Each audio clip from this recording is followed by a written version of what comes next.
All right, let's take a journey. We're going to a kind of parallel world. It's a place that doesn't run on dirt and water, but on numbers, radio waves, and fiber-optic cables. It's a place where fear and desire can make you, or lose you, a fortune in the blink of an eye. You know, it's a world that seems almost completely detached from our own reality. Let's call it planet finance. You want to understand the logic of this place? Just listen to that quote from a veteran trader. It really says it all, doesn't it? It captures this bizarre kind of upside-down logic of planet finance.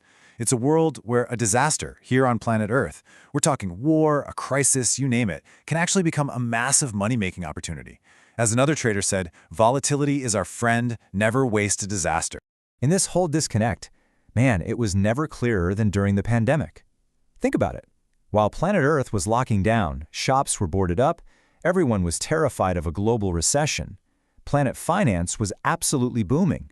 Stock prices were going through the roof. Fortunes were being made hand over fist. So how on earth is that possible? To get it, we really need to see how this world was born in the first place. Okay, so let's rewind the clock. We're going back to a time before the algorithms, before the light-speed connections, back to the actual physical trading floors. This is really where the story of planet finance begins. You gotta picture the old trading floor. It was a total sensory overload. Traders who were there, they describe it like walking into the Colosseum, just getting hit by this wall of noise. You had fistfights breaking out, guys eating pizza in the middle of the trading pit, and all the deals were done with shouting and these frantic, complex hand signals. It was pure physical capitalism, a place where you could actually feel the market. You could look a guy in the eye and get a sense of which way things were going. I mean, listen to this quote from a former floor trader. It's raw, for sure, but man, does it hit the nail on the head. It perfectly captures just how visceral, how high stakes, and how intensely personal the game was back then. This wasn't just numbers on a screen, it was a psychological war every single day with very real, very terrifying risks. But that world, right? That chaotic, sweaty, human world of the trading floor, it's been completely and totally replaced.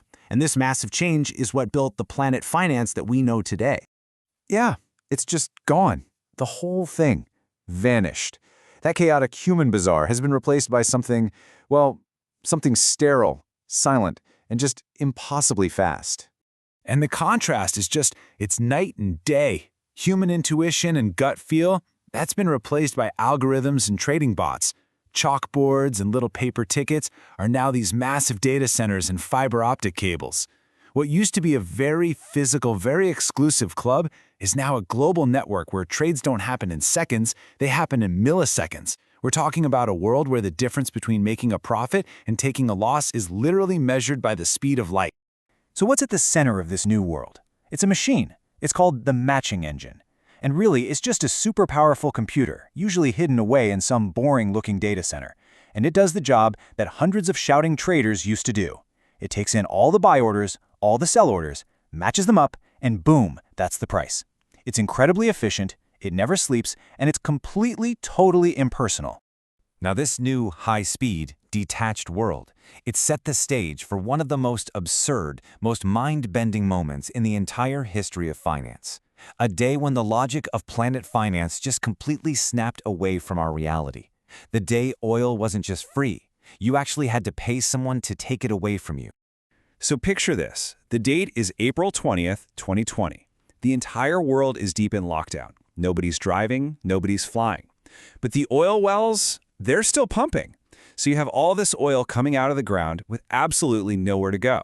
All the storage tanks are full. Giant oil tankers are just parked out at sea, basically acting as floating warehouses. It was a very real-world crisis of just too much stuff. Okay, now this next part is the absolute key to the whole story. You see, most oil isn't traded as physical barrels. It's traded using something called a futures contract. For most traders, it's just a piece of paper, right? It's a bet on what the price will be in the future. But here is the catch, the one detail most of them just ignore. When that contract expires, it's not a piece of paper anymore. The person holding it has a legal obligation to take physical delivery of thousands of barrels of actual sloshy physical oil. So on this day, as that expiration date got closer and closer, traders started to panic. They were holding paper that was about to become a massive real-world problem they had no way of solving. They had to sell, and they had to sell at any price. So we watched the price just collapse from $5 down to $2, all the way down to just 1 single cent.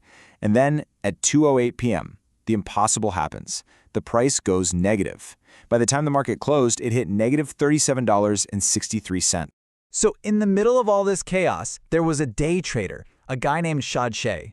He saw the price hit 1 cent a barrel, and he's thinking, a penny? Come on, it can't possibly go any lower than that, right? So he invested just over $2,000 and bought contracts for 212,000 barrels of oil. It seemed like a tiny bet on a sure thing. But it wasn't a sure thing. At midnight, his trading account updated, and instead of a small profit, it showed a balance of negative $13 million. Why? Because at negative $37 a barrel, he was now on the hook to pay someone almost $8 million just to take the oil that he had no way of storing. His little $2,000 bet had turned into a catastrophic, life-destroying loss. So while this one guy's life is being completely destroyed by an abstract number on a screen, you just have to ask, right? If he lost, who won? Who actually pays the price when Planet Finance goes completely off the rails? Because the consequences were so real. Back on planet Earth, you had sailors who were stranded for months on those floating tankers. You had Said Shah's family staring down bankruptcy, and he developed high blood pressure from the sheer stress of it all. It's just this brutal reminder that this abstract game of numbers has painful, very tangible impacts on real people. And here's the thing you have to understand to know who benefits. A futures market is what's called a zero-sum game. It's not like the stock market where, a rising tide can lift all boats and everybody can win together. Nope. Here it is a direct transfer of wealth. For every single dollar that is lost, somebody, somewhere, has to win that exact same dollar. So who won? Well, the big players. Companies like Shell and Total. And why did they win? Because they have a foot on both planets. On planet Earth, they own the physical storage tanks. They could actually take delivery of the oil that everyone else was paying to get rid of. And on planet Finance, their traders were sophisticated enough to profit from all that chaos. And you don't have to take my word for it. The CEO of Shell basically said it himself. He called what they do a very sophisticated machinery that creates value that others cannot create. This isn't just ordinary trading. This is leveraging a colossal physical and financial advantage that a small player could never, ever dream of having. It's the ultimate example of the power imbalance on Planet Finance.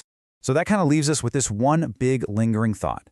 This whole complex financial world, it was originally built to serve planet Earth, right? To help farmers manage risk, to figure out the fair price of oil. But as it gets faster, more abstract, and way more powerful, what happens when its game seems to have less and less to do with our reality?